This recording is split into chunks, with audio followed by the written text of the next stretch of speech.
ओम स्वस्ति श्री गणेशाय नमः।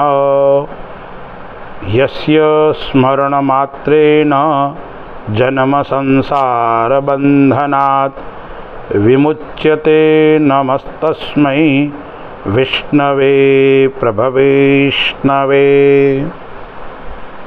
दर्शक मित्रों, जय श्री राम। चतुर्मास क्या, चतुर्मास कब लग रहा है, क्या करना चाहिए क्या नहीं करना चाहिए, उसके ऊपर हम थोड़ा चर्चा करते हैं। हमारे वहाँ तपस्या का विशेष महत्व है, साधना का विशेष महत्व है। चतुर्मास जो काल है वो भक्ति, तपस्या, ज्ञान अर्जन करने का विशेष पर्व है।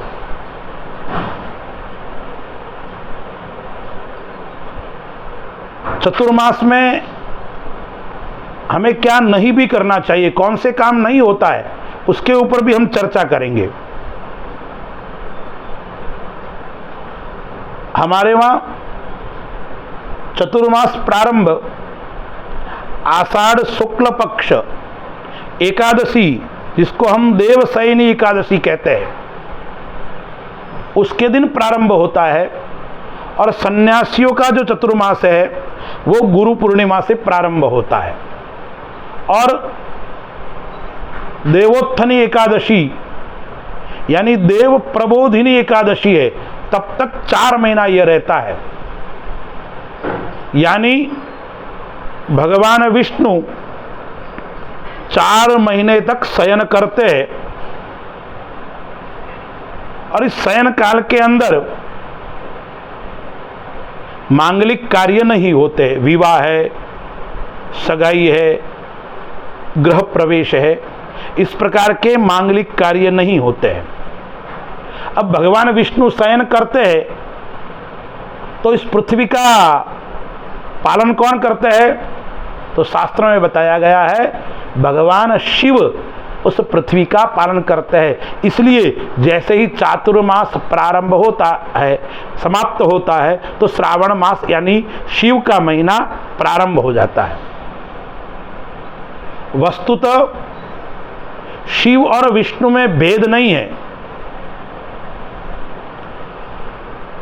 शिवस्य हृदयं विष्णु विष्णुश्च हृदयं शिव, यानी विष्णु का हृदय शिव है और शिव का हृदय विष्णु है। तत्वतः दोनों में भेद नहीं है। जब जब आवश्यकता पड़ती है उसके अनुसार देवता भिन्न भिन्न प्रकार के रूप लेके आते हैं, भिन्न भिन्न प्रकार का नाम होता है। यानी देव शयन यानी देवताओं का शयन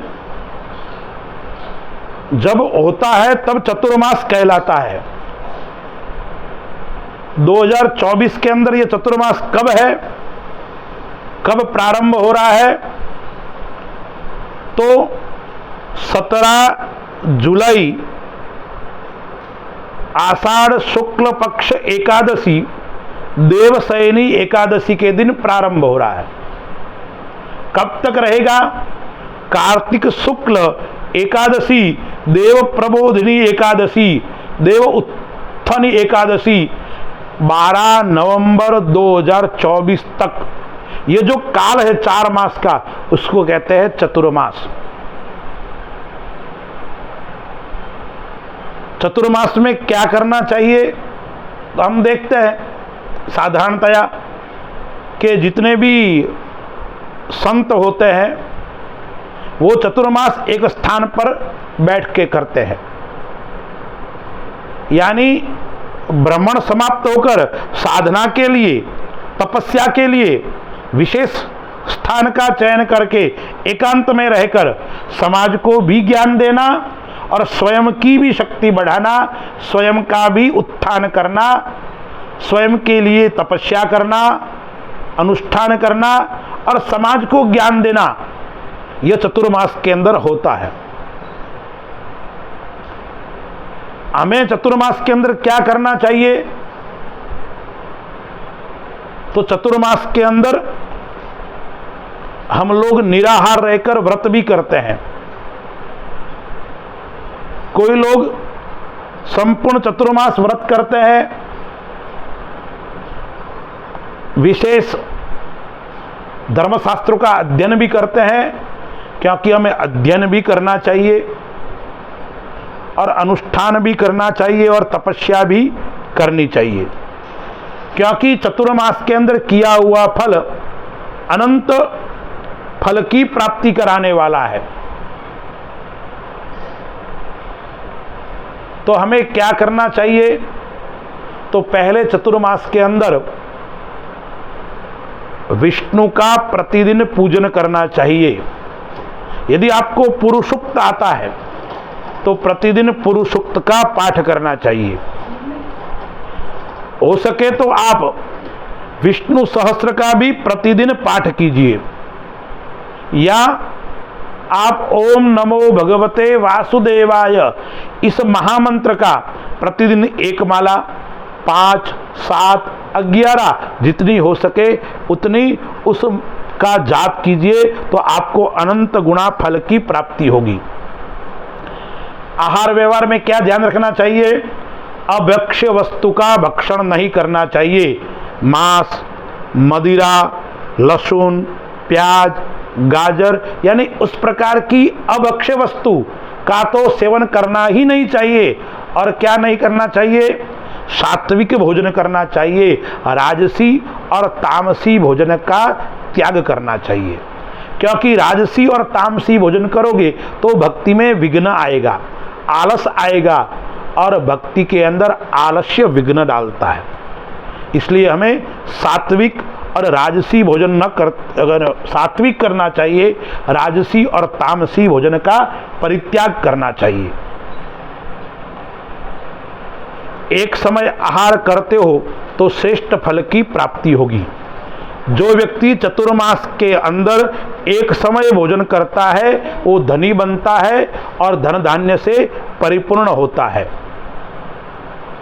जो व्यक्ति नक्षत्र के दर्शन करके एक बार भोजन करता है वो धनवान भी बनता है, रूपवान भी बनता है और वो आरोग्यवान भी बनता है, ऐसा शास्त्रों में बताया गया है।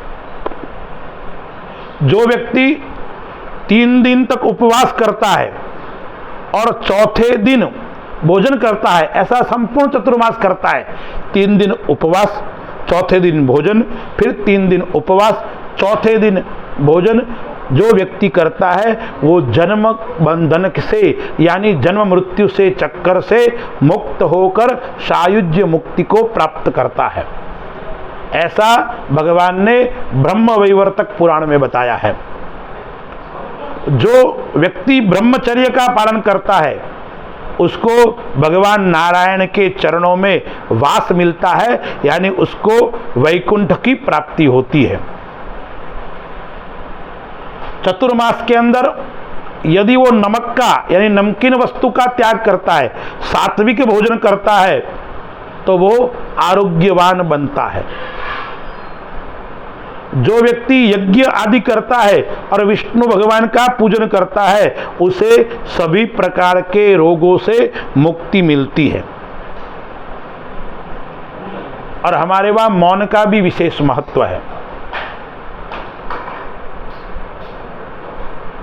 यदि आप पाप मुक्त होना चाहते हो, आपके जीवन के अंदर आपने कुछ गलत कार्य किया है, उसका प्रायश्चित चाहते हो, तो चतुर्मास के अंदर क्या करना चाहिए?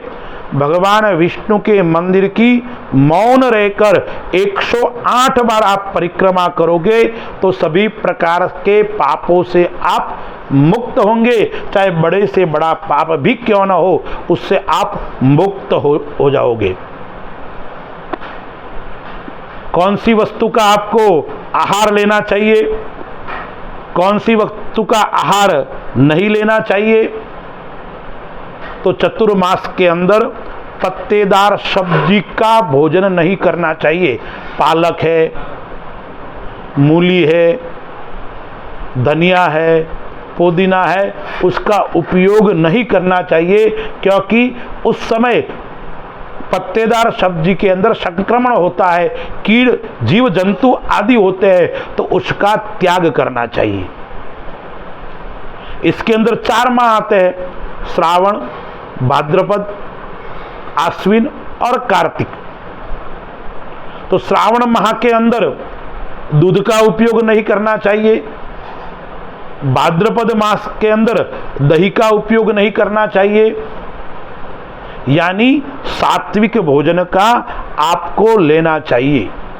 इन 4 माह के अंदर आपको तेल का उपयोग नहीं करना चाहिए, गुड़ और शक्कर का उपयोग कम करना चाहिए, नमक का उपयोग आपको नहीं करना चाहिए, यानी सात्विक भोजन करोगे तो आप दीर्घायु बनोगे, आप लंबी उम्र आपकी होगी। चतुर्मास के अंदर जो व्यक्ति सात्विक भोजन करके भगवान की भक्ति करता है, उनको परमात्मा की प्राप्ति भी होती है और वो व्यक्ति आरोग्यवान भी बनता है।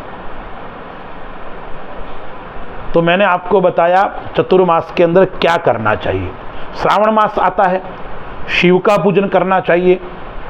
फिर भाद्रपद मास आता है, कृष्ण जन्माष्टमी आती है, कई व्रत पर्व आते, गणेश जयंती आती है, ऋषि पंचमी आती है, यानी पर्वों का समन्वय बहुत ज़्यादा है इसके अंदर।